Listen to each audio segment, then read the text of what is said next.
Hi everyone, so today I am going to introduce something called the Tomb Sweeping Festival Day. We call it festival, but it's not, you don't really celebrate it. But disclaimer is that this is based on experiences I have and have seen, and this does not fully represent the Malaysian Chinese community in Malaysia. Alright, are you ready to have some questions? Sure. Yes. Let's go.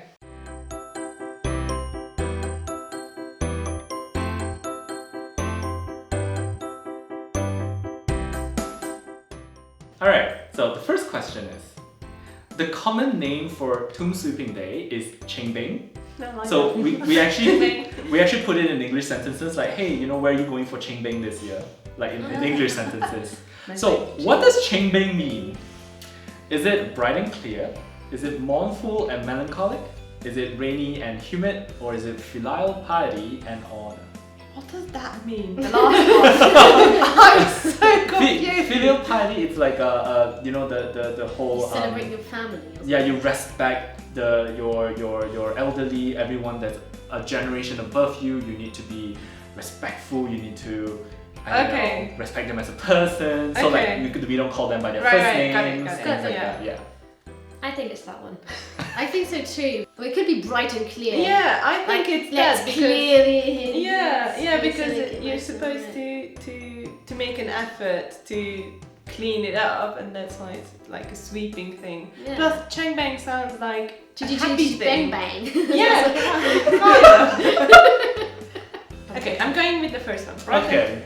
So the answer is actually bright and clear. Now the reason why is that because Cheng Beng does not mean the actual day itself. It is based on a solar term.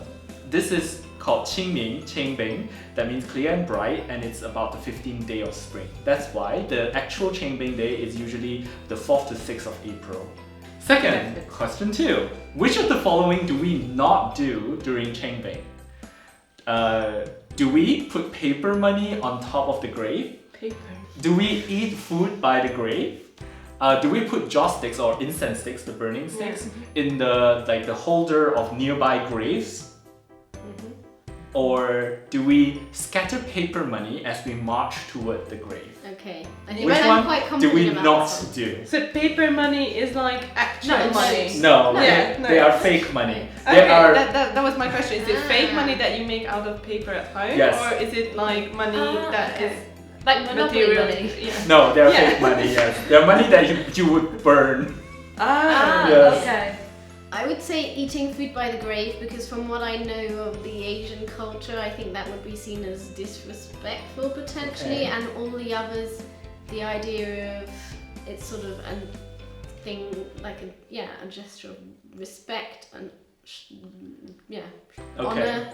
That was the first one that sprung to mind as well. Yeah. But then, because there's two paper monies, like putting it on top and scattering it, I think one of them has to be wrong. Okay. Yeah, I don't think it makes sense to put it on top of the grave because it's like if you burn burn off. it as well, why would you put it on top of the grave and burn it? Like you're meant to be leaving the past. I don't think the first one makes sense. I don't think the first one either. So, okay, I like how logical you guys are. But the real answer is scatter paper money as we march towards the grave. So we do the other 3. Oh wow. So well, we were close. that was very good logic. Alright, number 3. What is the value of Cheng Beng? Why do we do it?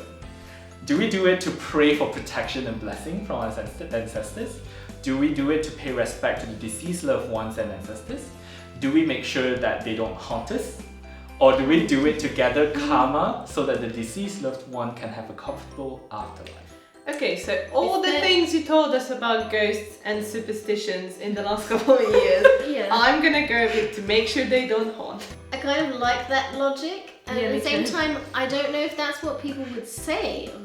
Like, if they would actually openly say that's the reason why they're doing it. Would they say I'm doing it to pay respect? I don't know, they say I'm doing it superstitions. I mean, I think that's pretty much.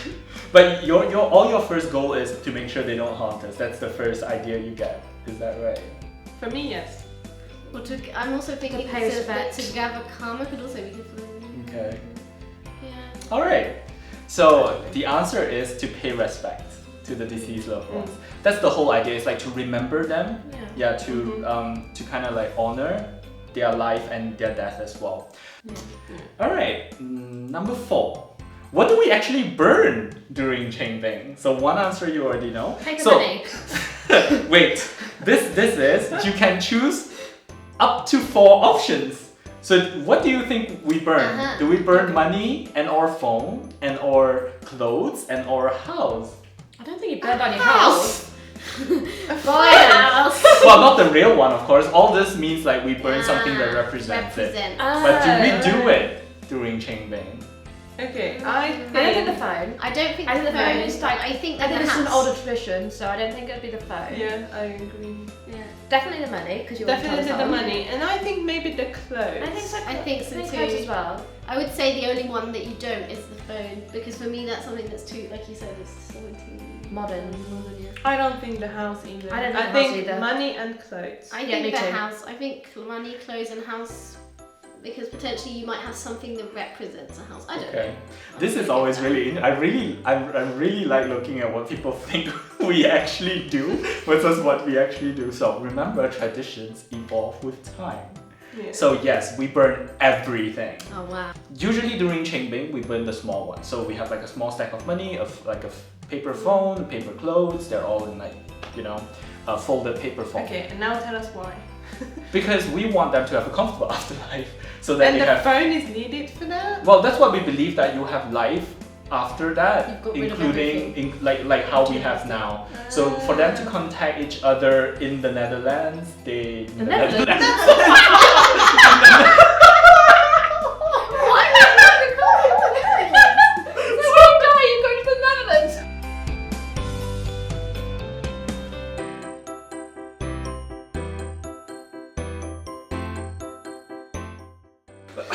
So we believe that they contact each other. They need the use of money in the netherworld.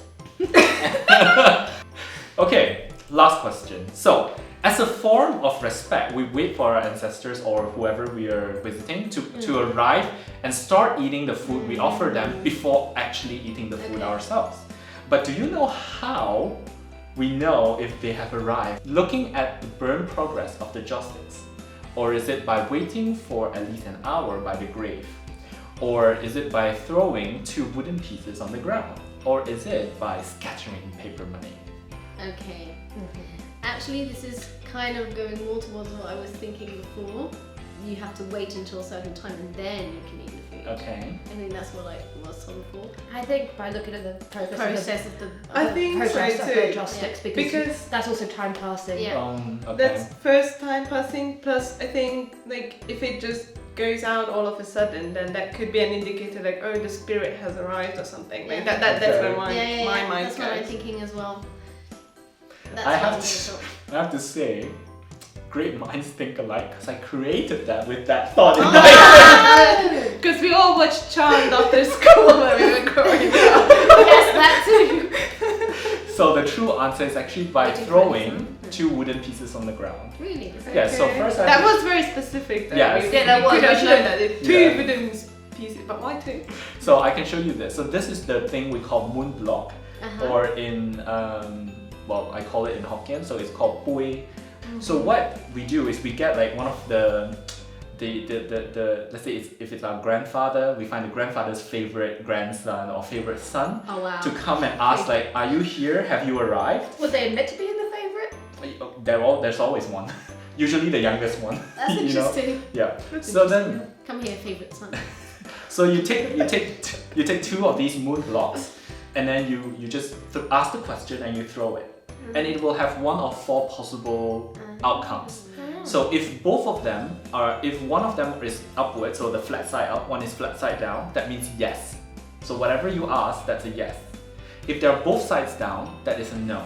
If it's like both sides upwards, then what will happen is, because it will shake, because it's like a rounded end, that means that we call that a laughing divination. It means like no, but it's like a why can you ask this kind of question? Kind of no. And if there's also one final one where one of these blocks could be upright. Does that make sense? Yeah. That means I don't understand your question. Maybe you want to ask the same question but in another phrasing or in another method because I don't know what you're asking. So yeah, I hope you guys like this interesting trivia about Tune Swooping Day. That was so fun, yeah. And how much of these Tune Swooping Day traditions and culture do you know?